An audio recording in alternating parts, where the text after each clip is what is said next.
Hey guys, how's it going? Welcome to another episode of Discovering Wow I See with myself, Mark, and my partner, Gabe. We're here today with the owner of Speed Factor, locally owned business, Nick Chow. Hey Nick, thank you for your time today. Yeah, thanks for coming. Means a lot. Tell us a little bit about yourself. I specialize in modifying sport compacts, Japanese 4x4s, and then obviously providing the local market with replacement parts for any factory replacement or repair for any of your vehicles. Okay, awesome. So obviously seen some tires and rims behind us. That also tells us you do a lot of tires and rims, which is the perfect season for that with winter coming around the corner. So keep that in mind, guys. Speed Factor. So now we know you're located in Mayland Heights. Mm-hmm. Your location is it's not a storefront like in the middle of a boulevard or whatnot. Is there a reason why you picked like a pretty low-key location? Absolutely. It's quite central. Not only that, with overhead costs, obviously, it's quite expensive for premium locations. Yeah. As well, our location is prime for a lot of our demographic. A lot of our demographic does live either northwest, southwest, so we're quite central, I feel. Okay. For our business demographic, we're close to the airport for a lot of our shipments. As well, we're close to a lot of the warehouses that we deal with. And then logistics-wise, our broker is very close to here as well. Okay, perfect. So it's very strategic when you guys picked this location. Absolutely. Awesome. Gabe, you have some questions? Yeah, just to sort of follow up on that. So you have a very unique business model in that sense, in the sense that most people just think about getting access to the highest target market, right? It's just, I can just tap into 50% or whatever. Yeah. But you have this unique niche that you're going for. Can you give us a reason why you chose that model? I'll be very honest with you. It was something that since high school I was very passionate about that turned more into a business necessity rather than accessing a specific market or a specific demographic, to where it has turned from that specialized market, and now we've opened up to, again, any sort of OEM or factory replacement. So there are a lot of variety that we can service. Okay. Yeah. That's very smart. Okay, I mean, we kind of jumped straight into this, but maybe we should circle back a little bit. Yeah. Do you mind giving us an idea of how long you've been in Calgary for, and just your coming up story? Born and raised in Calgary. I graduated from high school at the same high school my father did in Calgary. Which high school? Lord Beaverbrook. Lord Beaverbrook. Yeah. In Arcadia. Yeah, you got That's it. right. You know it. Southeast location, guys. Very That's good community. I was there for 11 years. So again, since I was 17, I've been in this industry. Tried to hop out of it, but unfortunately I continued to be contacted by several people and customers. So I've maintained being in the industry roughly about 25 years now. 25 years. Here we are. Okay. Yeah. Well, you've been there for 25 years, so Correct. you must have seen a lot of ups and downs, Absolutely, throughout your time. and not only that, the market's changed drastically, whereas people would want stereos, would want certain lighting, where a lot of the brand new vehicles are now equipped with really nice stereos, really nice wheels, so you kind of need to shift in regards to what you're offering to the market. Okay. Yeah. Okay. So you would say your advice to the audience right now would be to sort of move with the changes in the market. How have you been able to maintain that trend of being relevant today?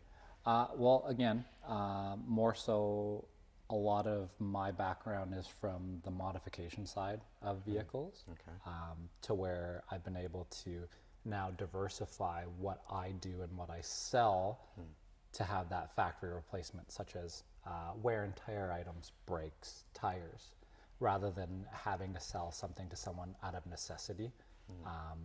It's nice now that I can have both revenue streams out of one, want and need, or purely repair or replacement. We know you run this business. You're also a firefighter. Yes. How do you balance that work-life balance? Tell us a little bit about your strategy for that. My wife is great. She's helped me achieve that balance in that regard. Very difficult at first. Wasn't perfect. Still is not perfect. I have a really good support system besides her. My whole team here will help me on days that I am not physically here. So again, it is quite the balancing act. But on the most part, as both of you would know, it's more so just putting in the hours, putting in the work. If I'm not here, I'm still putting in several hours trying to get this, keeping it afloat and making sure it's operational. Yep. But again, full balancing act and more so try and cut off the hours that that you spend with your family, right? Because that's the most important thing. Yeah. Yeah. Awesome. Yeah, so I just kind of like circle back to your skill sets in running this business. It Okay. seemed like you've racked up quite a bit of skills Sure. in order to manage a business like this. Absolutely. Yeah, do you mind sharing with us how you were able to build up that skill level to then end up running your own shop? Like anything, it's all trial and error. From installation, trial and error, and as well, like what you and I are doing right now, simple communication, right? As we all know, being business people, not everyone is adept in regards to conveying their point or trying to inform somebody in regards to, say, their vehicle or what may be a necessity over a want, for instance. So the big thing is learning how to communicate to a customer, making sure that you're keeping up on your knowledge on all of the product that's available, and as well, vehicles are always changing. So, for instance, with all the new EVs, there is a different way that we operate with EVs, and then any different vehicle, right? So modern cars are different, and then vintage cars are different as well. So if you have the communication without the knowledge, do you think you can still be successful today? I don't think so. I really don't think so, because one, customers themselves are quite educated now as well, right? So the one thing that I feel that would be a detriment is allowing misinformation to be conveyed to the client or any customer itself. I'm quite transparent when I talk to a lot of my clients in regards to what I feel is a high quality compared to mid-grade or a budget product, right? I want to have that transparency because that way they themselves have the knowledge of what they are acquiring, right? And sometimes that also does change your mind from, say, either a budget piece to more of a high-end piece, right?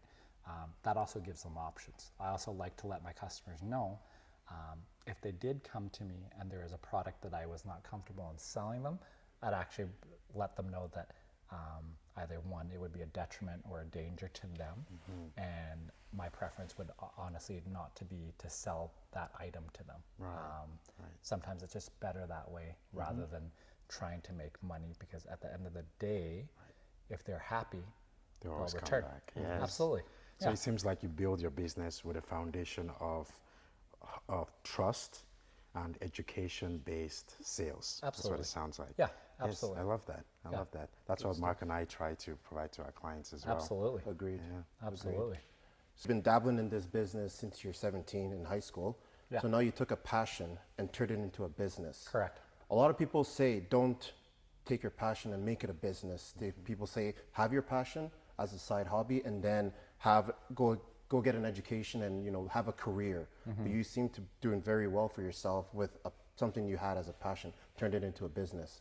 What would you say to people, younger guys out there that are finishing up high school, they have a passion, and maybe their parents are telling them, don't focus on your passion, get an education, keep your passion on the side. What would you say to those guys or girls?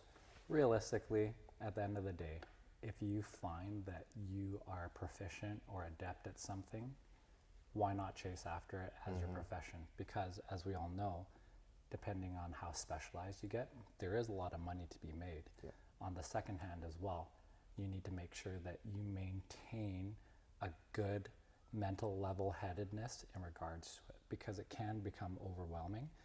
And I have had it to where, when I mentioned before, I did try to get out of the business because it was quite difficult. This part revolves around how you deal with people. I feel dealing with people is obviously the most difficult part. Yeah. Whether you maintain and try and keep them happy, or if someone is unhappy, how you can revert that and have them become either neutral or convert them all the way to being happy. So there is a tolerance level, right? And it's how you deal with those tolerances, those stresses that are added to you on a daily basis, whether it be business, whether it be clients, or whether it be a car that doesn't go right. Yep. Nothing is perfect, right? And it's all in how you deal with those adversities, right? That's the biggest thing. What is your tolerance? Can you build up that tolerance? Can you make yourself feel better when something doesn't go right? Because you are going to apply power and effort to correct that. So that's the biggest thing that I'd have to say about that. Gotcha. That's a very big. Gotcha. Okay. And then as a current owner, you own one location. Is there any goal to scale, or are you content with where you are? Realistically, with the amount of work here, I think the one is more than adequate. Yeah. Our goal is to scale the team to a larger amount of people, Okay. and then that way we can scale and add more to our business. Gotcha. So it sounds like you are trying to scale small, but scale very carefully. And I've heard about a concept like that. Some people say scale fast, just go and just find more locations Sure. and just go for it. And some people are basically in that same school of thought where they say grow organically, Yes. build a team very slowly. Do you mind just expanding on that as to why that's a better school of thought? For something so specialized, it's very difficult to allow quality control to be maintained at a certain high quality, I feel. The one thing that I keep cognizant is everything that leaves this shop represents my name, which I really take a lot of pride in. I find that it would be extremely difficult to manage that if it were over multiple locations.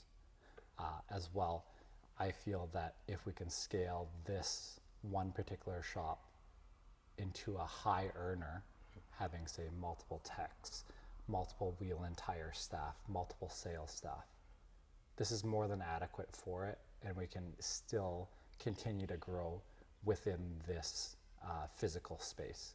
Whereas if there were multiple, I feel that it would take too much of my time and my energy to be able to manage and to maintain that quality that we want out of a vehicle or whatever we provide to a customer. It's very difficult, including as well simple things such as returning emails or phone calls. I feel that would be extremely difficult. It also takes a lot of money as well to just build and maintain a shop of this caliber. And then not only that, our inventory as well. So that would be stretched very thin all across multiple shops. Yeah. Yeah. You've touched on about 4 different important things in business. I think you've touched on reputation. Right. About building a good quality product that represents your name is the way you put it. You've also touched on trust. Correct. Right? And you also touched on just educating your clients in form of communication, giving them all the information necessary.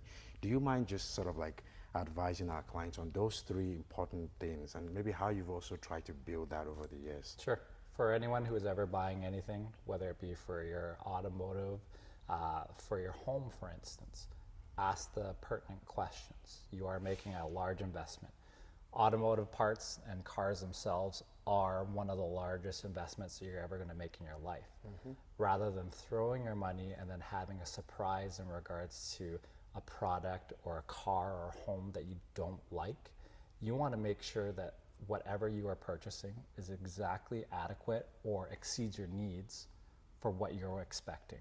So that's the biggest thing that I would say. Thank you. Yeah. Thank you. You have this business, beautiful shop, beautiful location. Thank you. There are a lot of guys out there, guys and girls out there that are trying to build a business that's within the car industry. Sure. Auto detailing, window tinting, paint protection film. What can those people do in order to be different from another business, a competitor? Honestly, Mark, we all know there's so many good shops out there, Yeah. including shops such as yours, right? So there's so many different reputable shops. Again, I feel those 4 key pillars that we had talked with Gabe previously, super important. It depends if the client cares, Yeah. right? Do they want to be educated? Do they want to know? Are they spending the money on something that they want, right? You don't have to be unique. Work hard, right? I'm not the smartest person in the world. I work hard, and I hope that it's a reflection of that, right? The more time that you put into it is what you're absolutely going to get out of it. 100%. Someone told me a long time ago, there's 100% of money in this world to be had. How can you figure out how to make at least 1% of that? And it's working hard. And it's working hard at what you are talented or what you're gifted at. And if you can apply that energy specifically to what you are good and gifted at, it's just going to come to you. So this podcast is Discovering YYC. What would you say is the one unique thing you've discovered about Calgary that you find truly unique about that city? I find no matter what the financial climate or what is going on in the world, a lot of people tend to find a way to get what they want. I find that a lot. Surrounded by a lot of good people such as yourself and Mark that work extremely hard, and I see a lot of success in Calgary, which is really inspiring, and that in turn wants me to do better for myself and also provide a better life for my family. So I find that Calgary is super resilient in that aspect. Nice. Yeah, thanks a lot. Thanks. Awesome. Yeah. Thanks for your time, Nick. Yeah, Much appreciate it. appreciated. Thanks. Stay tuned for the next episode.